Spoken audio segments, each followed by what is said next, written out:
Kalau menurut saya ya lebih nyaman dari Innova. Manual nggak ada isu. Nggak ada isu yang aneh-aneh lah. Oke. Gitu. Mau naik turun, mau naik tinggi, nggak. Tiga aja. Nyangkut terus. di tiga. Nyangkut di tiga, ngunci.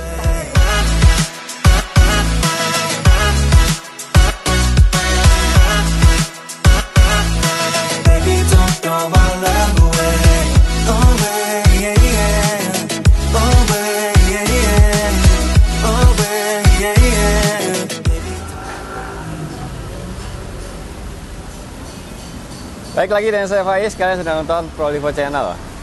Hari ini kita mau bahas ini, Hyundai Trajet. Hyundai Trajet itu mobil MPV yang lega, nyaman, kakinya empuk. Tapi banyak orang yang takut melihara mobil ini, konon susah rawatnya. Makanya di video kali ini kita mau bahas mengenai perawatan, penyakit dan sebagainya tentang mobil ini. Dengan narasumber kita yang baru dari bengkel spesialis Hyundai, Berkah Jaya Abadi. Tonton sampai habis.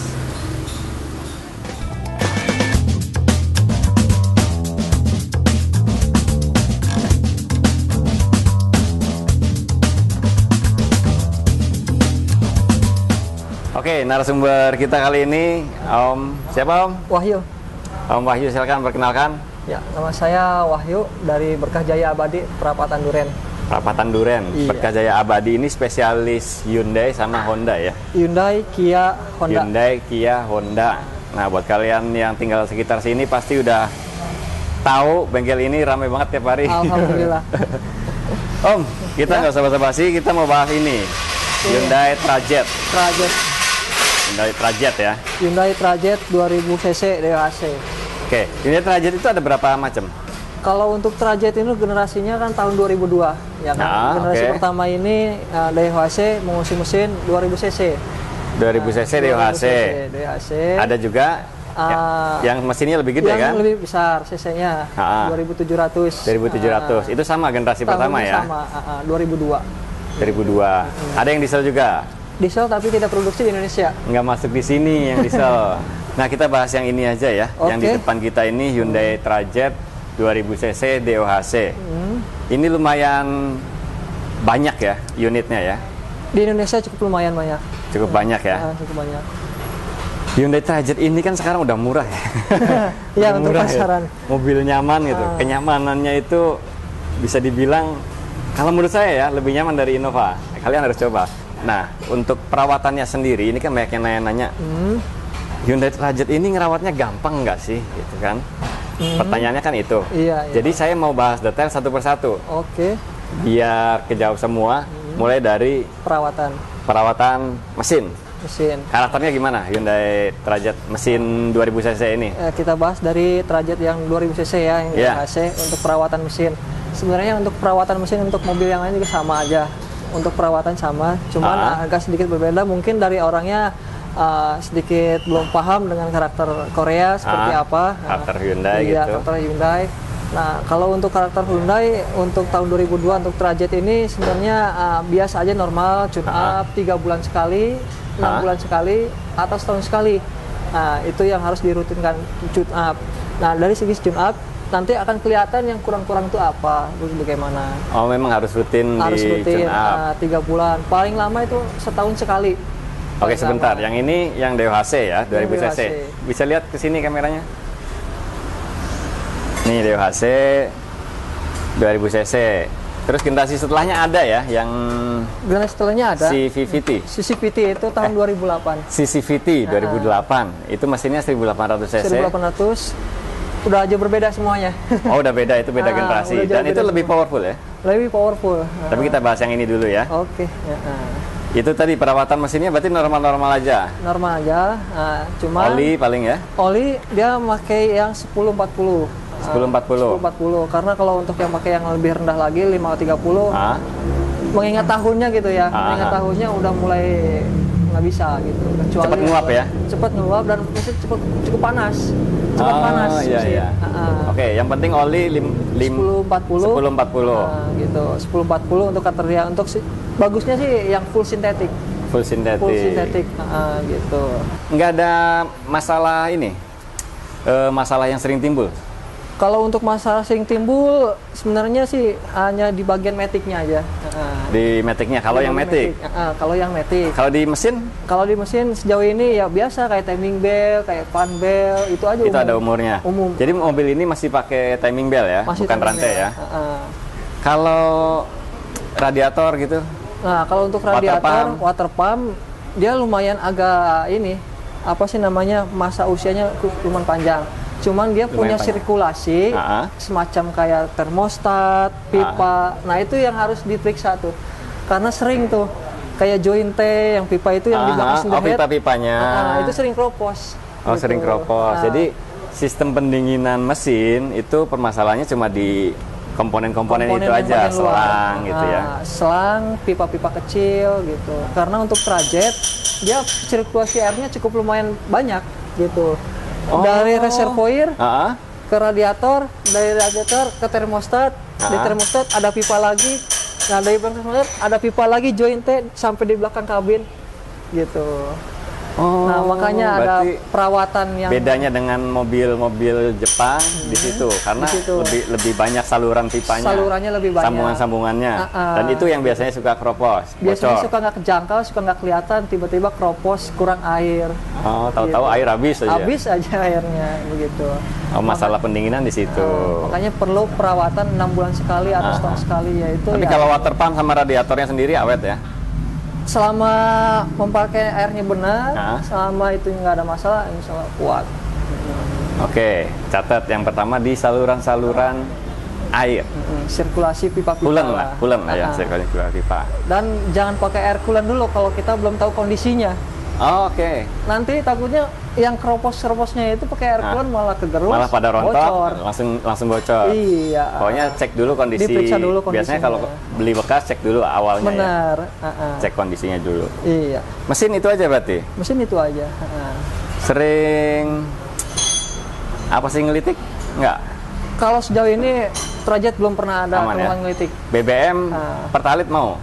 Pertalite premium masih mau. Premium juga masih mau. Oke, catat. Cuman ya bagusnya ya Pertalite lebih bersih. Pertalite atau Pertamax. Iya. Nah, kayak kaki. Ini kan mobilnya gede, ya kan? Mobilnya empuk. Nah, setahu saya, kalau mobil empuk itu biasanya kaki-kakinya cepat. Pasti. Kenapa? Karena yang bawa itu terabasin aja gitu. Jadi bukan karena lemah ya? Benar, kalau untuk trajet itu istilahnya badannya gede, ya kan, badan gede, kakinya kecil, kayak badan. Kakinya kecil. Untuk kenyamanan emang dia lebih simpel, nggak terlalu banyak komponen, cuman ada masanya, begitu. Kaki-kaki ini biasanya yang sering kena apanya? Kalau untuk trajet itu paling sering itu busing arem. Coba. Kelihatan nggak di sini? Ada kelihatan. Coba sini. Yang paling seringnya itu busing arem panjang. Busing arem di situ. Sini nih. Nah, busing arem situ. Dengan busing arem yang bull joint ini, yang bulat. Nah, yang ini. Kalau busing aja kan murah dong? Murah, murah kalau busing aja. Kisaran berapa? Kalau untuk harga busing ini sekitar 165. 165.000. Busing yang belakang? Ini 185. 185. Ya, nggak nyampe gope. Kalau untuk perbaikan kaki itu nggak bisa sekali jadi tergantung dari keluhannya, suaranya bagaimana atau bagaimana, nanti kita periksa, test drive, kita lihat secara fisik. Oh gitu. Tapi selain busing itu apa lagi? Ada shock breaker yang ini, ada support di atasnya. Shock breaker sama support. Kalau T-rod, long T-rodnya ada nggak di sini? Di sini ada. Ada, tapi awet. Komplit. Tapi awet. Tergantung dari rusaknya. Jadi yang lebih sering rusak busing tadi. Busing dan shock breaker. Busing sama shock breaker malahan. Karena yang tadi saya bilang bebannya berat, ininya terlalu simpel. Dia ngejar kenyamanan. Gitu. Oh gitu. Makanya kalau di Jepang itu dia ada 2 busing sayapnya itu ada 2 atas bawah. Kalau dia cuma 1. Iya dia bukan double wishbone ya. Mobil segede gini nggak double wishbone, dia McPherson kalau nggak salah ya. McPherson. Iya. Jadi makanya cepatkan ininya shock breakernya. Dan harga shock breakernya yang asli 1.950.000. Satu kiri kanan. Udah kiri kanan. Kiri kanan depan doang itu 1.950.000. Kalau yang belakang lebih murah 950. Satu set. Karena dia tabung doang. Dia kan shock absorber ya. Kalau ini kan shock breaker sekaligus sama per? Enggak, shocknya aja. Shocknya aja. Shock absorber depan itu 1,9. 1.950. Itu kalau yang asli? Itu yang asli. OEM-nya ada? AM-nya kita jarang pakai malah. Jarang pakai? Karena sering masalah. Sering masalah? Iya. Oh, berarti rekomendasinya kalau Trajet Mando. Mando. Mando itu udah yang original. Ya Mando kan berarti OEM-nya si Hyundai kan, yang bikin aslinya Hyundai kan. Kalau pakai yang Mando itu 1,950. Iya, segitu. Kalau yang biasa sih murah, emang 15, 12. Cuman sering masalah kita Sering masalah, oke. Nggak berani. Jadi Gitu. PR Trajet ini di kaki aja, tapi 1,950 ya masih terjangkau lah ya. Masih. Berapa lama umurnya shock breaker biasanya? Sampai 100.000 kilo nggak? Satu pasti tergantung dari medan jalannya ya. Oh iya, oke. Tergantung dari medan jalan gitu ya. Kalau medan jalannya ya nyantai, terus nggak terlalu gerobak-gerubuk, sampai 3-4 tahun nggak kuat. 3-4 tahun kuat. Bahkan 5 tahun. Iya, kalau tinggal di Jogja, di Bali gitu ya. Mungkin iya. Mungkin awet ya. Kalau di Jakarta, Tangerang Kabupaten, Bekasi Kabupaten, waduh, Jakarta banyak polisi tidur gitu. Apalagi yang daerah Cikupa daerah itu ya. Iya, benar. Tergantung medannya, tapi ya memang tipikalnya 2-3 tahunan. Sekitar segitu. Itu kayak kaki, apalagi kayak kaki? Ini Asroda itu. Asroda juga? Asroda kan dia penggerak depan. Oke. Yang namanya penggerak depan pasti ada Asroda. Asroda itu yang ini. Asroda yang ini nih. Nih Asroda nih. Itu sering ganti juga? Sering. Kebanyakan orang, Mas, kalau belok patah tek bunyi ganti ball joint. Nah, itu sebenarnya salah. Jadi belum tentu ball joint. Dicek dulu. Itu pasti dari Asroda. Misalkan belok patah kanan, tek bunyi ya kan. Itu yang Asroda kiri yang kena, kebalikannya. Kalau belok kiri patah bunyi, tek itu yang sebelah kanan. Asroda kanan. Itu di Trajet. Itu berapa? Asroda itu mahal nggak? 650. 650.000. Berarti busing, shock breaker sama Asroda. Yang sering kita tanganin yang kalau ball joint langka, jarang malahan. Justru malah jarang. Nggak kayak mobil lain ya. Jadi Trajet kayak kakinya itu yang perlu diperhatikan. Oke, kayak kaki ada lagi nggak? Udah itu aja. Sip. Tadi kayak kaki, sekarang transmisi. Yang generasi pertama ini ada transmisi manual, ada matic ya? Iya. Kalau manual, bandel? Kalau manual sih umumnya awet. Awet ya? Paling kopling set itu bisa berapa lama? Kalau manual kan paling kan cuma kopling aja kan? Kembali ke pemiliknya ya, cara memakainya gimana, gantung banyaknya bagaimana. Kalau makainya benar itu sampai 3-4 tahun kuat. 3-4 tahun kuat ya, berarti ya normal lah ya kalau manual ya. Pada umumnya biasa. Yang istilahnya berarti manual nggak ada isu. Nggak ada isu yang aneh-aneh lah. Oke. Matic. Nah ini kan maticnya kan masih itu ya konvensional ya, torque converter. Itu gimana? 4 matic ya ini? 4 kecepatan. 4 percepatan matic. Kecepatan. Nah, gimana maticnya Trajet? Nah, ini yang sering banyak keluhan di customer tuh bagian matic. Bagian matic. Keluhannya apa? Mungkin karena usia ya, mungkin udah terlalu panjang ya. Nah, kebanyakan yang kita alami itu pertama ngeluh gigi 3. Di gigi 3? Di 3. Nggak mau naik ke 4? Nggak mau pindah, mau naik turun, mau naik tinggi, nggak. 3 aja. Nyangkut terus. di 3? Nyangkut di 3, ngunci, tak. Nah, oh gitu. Itu yang sering kita alami. Sering terjadi. Terus yang kedua ngejeduk. Ngejeduk ini. Gigi 1 duk. Oke. Gigi 2 duk. Nah, itu kalau yang kunci di gigi 3 tadi itu kenapa biasanya? Apanya? Kalau dari matic Trajet, jadi kita harus periksa yang bagian luarnya dulu. Belum tentu dari bagian dalam. Oke, bagian luar itu sama, semua matic hampir sama, kita bagian elektrikalnya dulu. Nah, ini kan masih konvensional. Masih konvensional, masih konverter, masih body valve, ada solenoid. Ada solenoid. Nah, kita harus periksa dari solenoidnya itu. Solenoidnya. Biasanya kalau Trajet seringnya itu solenoid. Solenoidnya doang padahal. Benar. Dan itu nggak mahal kalau solenoid? Nggak mahal, ya standar lah. Nggak mahal dan gampang ya, karena di luar ya? Di luar. Untuk pekerjaannya 2 harian. Oh 2 hari itu? Kalau misalkan solenoidnya doang. Karena dia harus buka karter, bongkar ini gitu. Dia di dalam karter. Solenoidnya ada di dalam karter. Gitu. 2 harian itu kalau misalkan solenoid rusak gitu ganti, itu biaya jasa sama itu sekitar berapa? Kalau untuk ganti solenoidnya doang itu 650 spare partnya aja. Spare partnya aja. Untuk jasa semua macam. Sama jasa berarti 700. Berarti ya 1,5 lah ya. Ya itu kalau benar memang dari silinder-nya doang. Kalau gitu ya. silindernya doang. Kadang-kadang kalau trajet ya karena udah tua, dia punya kabel solenoid gitu ya, udah ketas, itu pengaruh. Kabelnya juga. Kabelnya pengaruh. Bisa jadi cuma gara-gara kabelnya doang. Bahkan silindernya nggak ganti. Bahkan itu nggak diganti gitu, karena gitu. korosinya aja sedikit korosi ganggu konektivitas dari strumnya. Oke. Gitu. Solenoid. Terus kalau yang jeduk itu kenapa? Nah, kalau untuk yang jeduk itu ada kemungkinan besar dari seal parking. Nah, Seal. itu mau nggak mau harus di overhaul. Harus di overhaul. Seal.